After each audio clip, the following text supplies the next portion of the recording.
Age 25, I'm behind on my obligations, creditors calling once in a while, and I'm embarrassed by being in that position.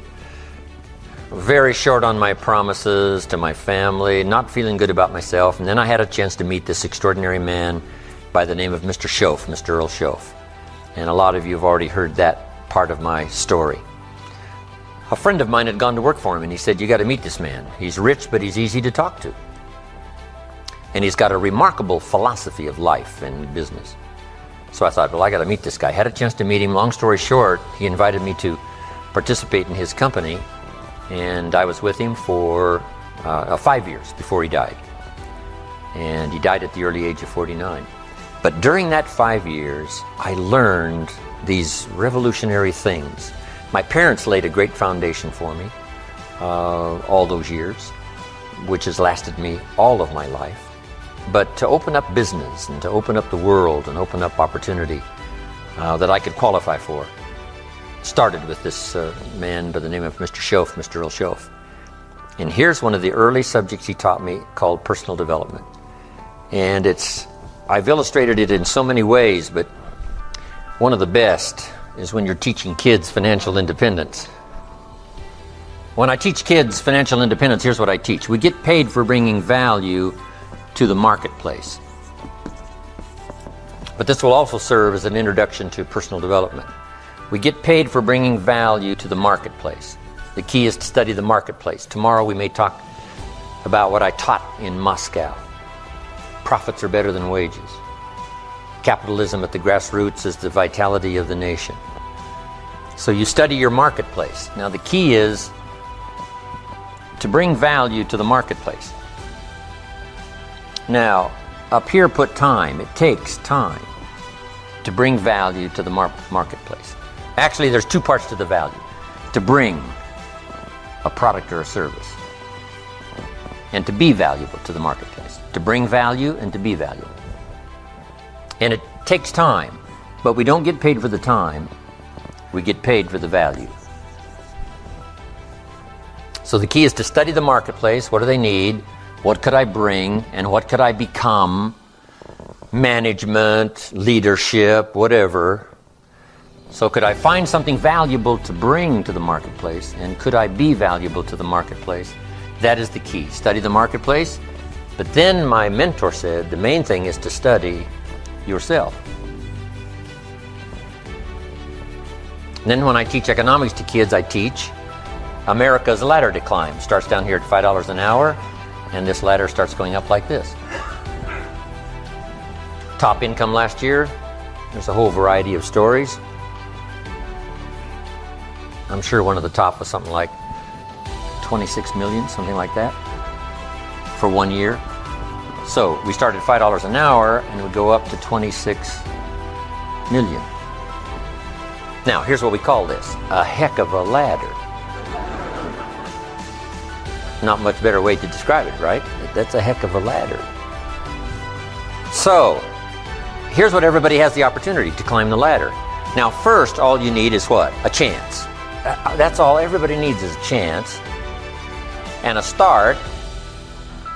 And now education is to how to take advantage of your chance, how to get started, and use your education to move up this ladder, speaking financially. Now, there's a lot of ways to grow, but speaking financially, this is the deal. So let's say you start at $5 an hour. And really, who cares where you start as long as they let you on the ladder. So you start at $5 an hour. Now the first key is, how do you increase the $5? And there's several philosophies to increasing the $5. Here's number one. Wait for them to raise the minimum wage. Right? Wouldn't that be one philosophy? Now, the last time it took how many years, right? Several years to raise the minimum wage, which is okay. I'm not saying it isn't okay. It's one way to get an increase in income is to wait for the minimum wage. Okay, here's the next philosophy. To wait for a raise, which is certainly legitimate. Now the question is, how often do the raises come? every 6 months, maybe 1 year. They do what? A review. What if you miss the review? Well, you got to wait another 6 months or maybe a year. So that might take quite a while to go from 5, let's say, to 6. Here's another philosophy. Go on strike. Here's the philosophy we call by demand, to demand more. And if you don't give me more, I'll go on strike. I won't work. Which is one philosophy. To get more by demand. Now here's the problem with demand. Make the note. Kids need to learn it. You can't get rich by demand. You might get a few more pennies, right? You might get an extra $1. You might get an extra benefit or something, but you can't get rich by demand.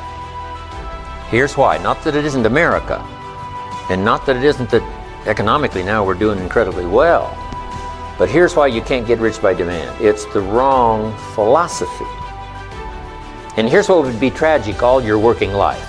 To live in the right country and have the wrong philosophy. So you can't get rich by demand. Then how could you get rich in America? It's very simple. Change your philosophy. And what would be the new philosophy? Answer. You get rich by performance, not by demand. Now, my mentor says, some people don't just make $5 an hour. They've moved up to 6. How easy would it be to get to 6? Probably pretty easy. If you worked for McDonald's, they paid you $5 an hour, hauling out the trash. If you whistle while you haul out the trash, they'll pay you $6 an hour. Right? Here's an unusual person. They deserve $6 just because of their attitude. Wear the hat, say yay McDonald's. Okay? So for that, you get an extra, what? $1 an hour, because the company recognizes, hey, looks like this is going to be an oncoming person. So it's not that difficult to go from 5 to 6. But here's what's interesting. Some earn $50 an hour, 10 times as much. How could you multiply your income by 10? One, you probably couldn't do it waiting for a raise.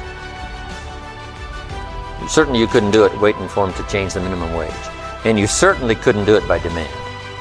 Because usually when they make demands, they don't demand that you multiply my income by 10. People don't go on strike for multiplying their income by 10, usually, right? It's just a little increase. So, how could you go from 5 to 10? Interesting. But that's not the end of it. Can you think of somebody that makes $500 an hour? My Beverly Hills attorney, yes. I think you can think of some, right, that make $500 an hour. Now, 500 multiplies by 10 again. Not just once from $5 to 50, but from 50 to 500 is multiplying by 10 again. Can you multiply by 10 and then multiply by 10? And the answer is yes. One, living in the right country is an advantage. But here's the greatest advantage, having the right philosophy. Now, $500 an hour is not the end of the story. We go right on up to these top incomes. Would a company pay someone $26 million for 1 year's work? And the answer is yes. They do it all the time, right? Not because this guy went on strike. That's not how he gets the $26 million. So, a change and a shift in philosophy here starts to change everything. Now, my mentor said, you can climb this ladder, Mr. Rohn, as high as you wish to climb it. We're just talking economics now. There's a lot of other values to go for, but speaking economically, you can climb this ladder as high as you wish to climb it if you'll follow this philosophy. And here's what he said. You that have been around for a while have heard me say it. He said, learn to work harder on yourself than you do on your job. Learn to work harder on yourself than you do on your job. I got the message, age 25. Then he added, if you work hard on your job, you can make a living, which is noble. If you work hard on yourself, you could make a fortune, which is exciting. I had never heard that kind of philosophy before. Working harder on yourself than you do on your job.